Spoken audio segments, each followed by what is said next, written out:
साध संगत जी प्यार से कहिए धन निरंकार जी। साध संगत जी चैता धुन पे दास एक गीत रख रहा है, आशा है आप सभी परवान करेंगे।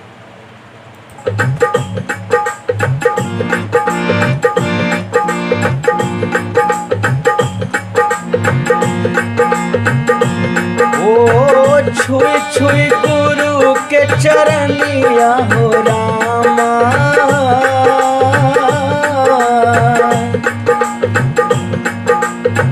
छुई छुई गुरु के चरनिया हो रामा, तर जल दुनिया।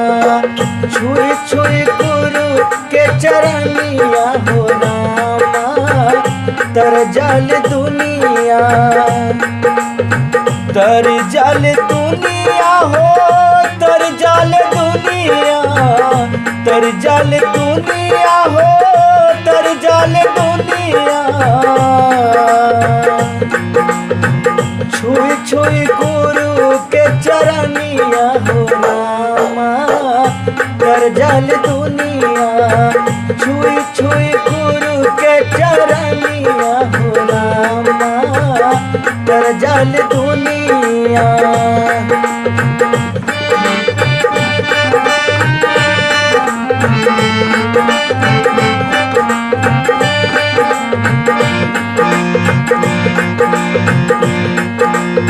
ध्रुव प्रहलाद तरले सदन कसाई हो, तुलसी कबीर सुप तरली मेरा भाई हो।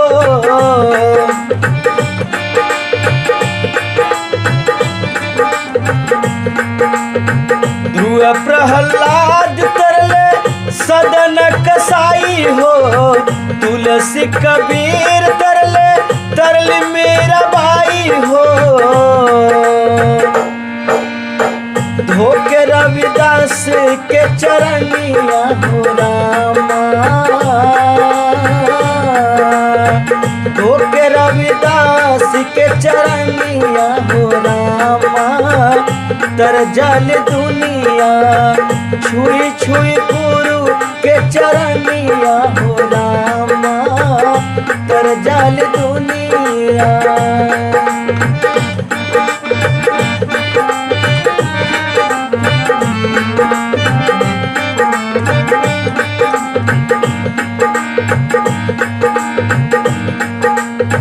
पत्थर से नारी भैली छुअते चरनिया,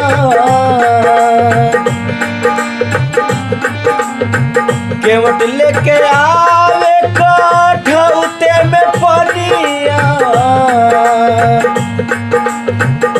पत्थर से नारी भैली छुअते चरनिया, केवट लेके आवे कठौते में पनिया।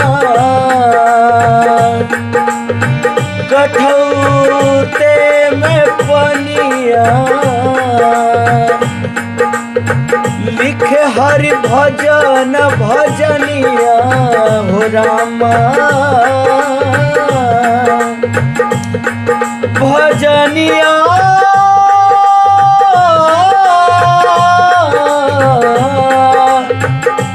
भजनिया हो रामा,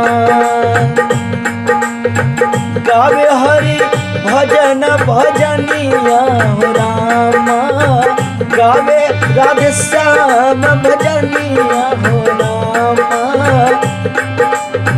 तर जल दुनिया। छुई छुई गुरु के चरनिया हो रामा, तर जल दुनिया। तर जल दुनिया, तर जल दुनिया, तर जल दुनिया।